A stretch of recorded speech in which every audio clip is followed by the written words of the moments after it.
হ্যাঁ আমি করি, তুমি যাও। তারপরে এগুলো আমরা আসসালামু আলাইকুম, সবাই কেমন আছেন? আশা করি ভালো আছেন। আমরা এখন এই যে গরুর মাংস রান্না করব। প্রথমে দিয়ে দিলাম পেঁয়াজ কুচি, আদা রসুন বাটা,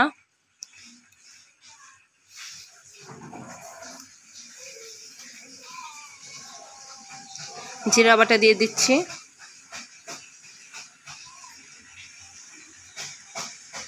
এরপরে দিব হচ্ছে গরম মশলা,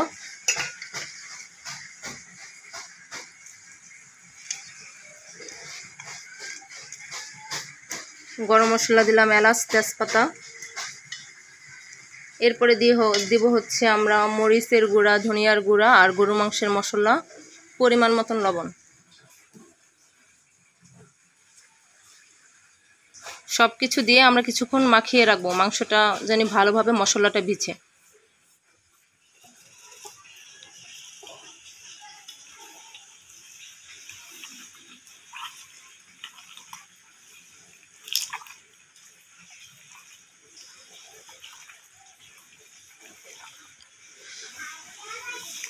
গ্যাসের চুলা থেকে মাটির চুলা রান্না করার মজাই আলাদা।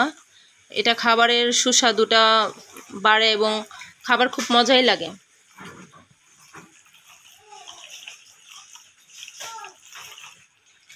আমাদের ডাল রান্না হয়ে গেছে। ডাল, আলু ভর্তা, ডিম ভাজা। এটা হচ্ছে প্রতিদিনের রেগুলার একটা খাবার। এটা হচ্ছে ফেভারিট খাবার, এটা না হলেই চলে না এই ঘরে।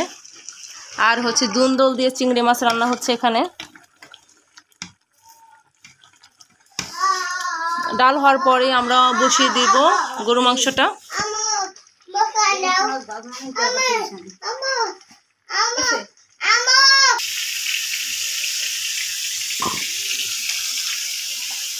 ইলিশ মাছ ভাজা আর ভাটা মাছ ভাজা। এখন আমরা ইলিশ মাছ ভাজবো। এই যে গরুর মাংস, ডাল হয়ে গেছে।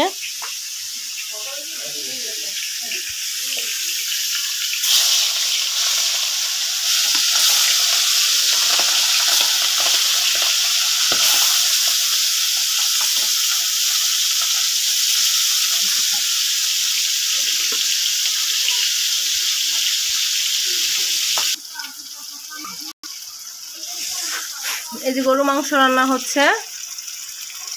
গরুর মাংসের ভিতরে পেঁয়াজ দিল, আবার সরিষার তেল দিল। ওই যে মাখানো গরুর মাংস।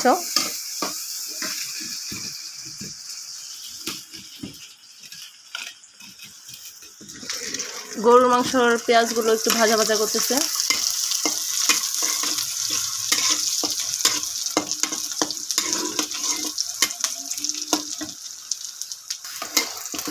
মাটির চুলা রান্নাটাই হচ্ছে খুব ভালো লাগে খেতে, সবাই অনেক পছন্দ করে।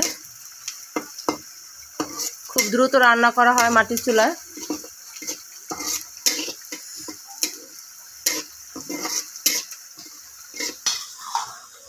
এই যে গরুর মাংসটা দিয়ে দিচ্ছি।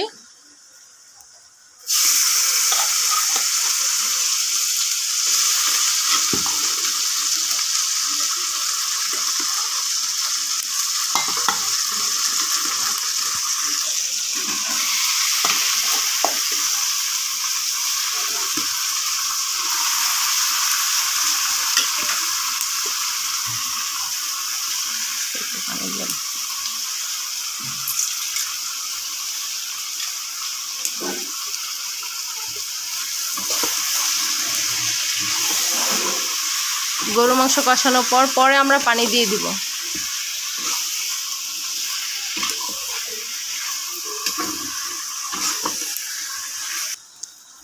মাংস এখন আমরা ঢাকনা দিয়ে ঢেকে দিব কষানোর জন্য, তাড়াতাড়ি সিদ্ধ হয়ে যাবে।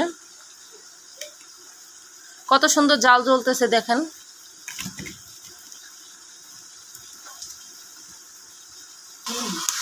মাংস এই যে কিছুক্ষণ পর লেড়ে দিলাম, দেখেন কত সুন্দর কালার হয়েছে।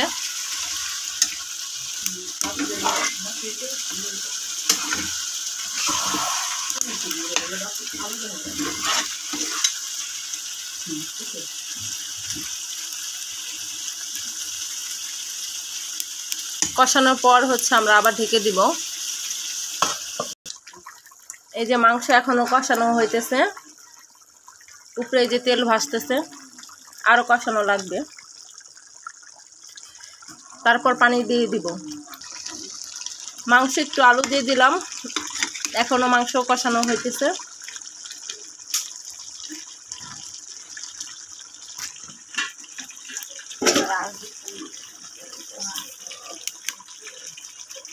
মাংসটা এই যে সুন্দর করে লাড়া দিচ্ছে।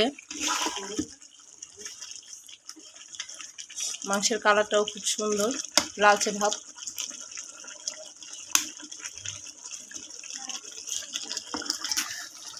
মাংস যত কষাবে ততই মজা আর ততই স্বাদ বাড়বে। গরুর মাংস হচ্ছে মজাই হচ্ছে কষানো। যে কোনো তরকারি যত কষাবে ততই মজা।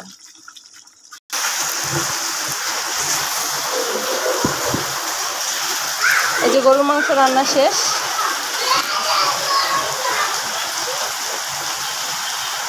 আল্লাহ হাফেজ, সবাই ভালো থাকবেন।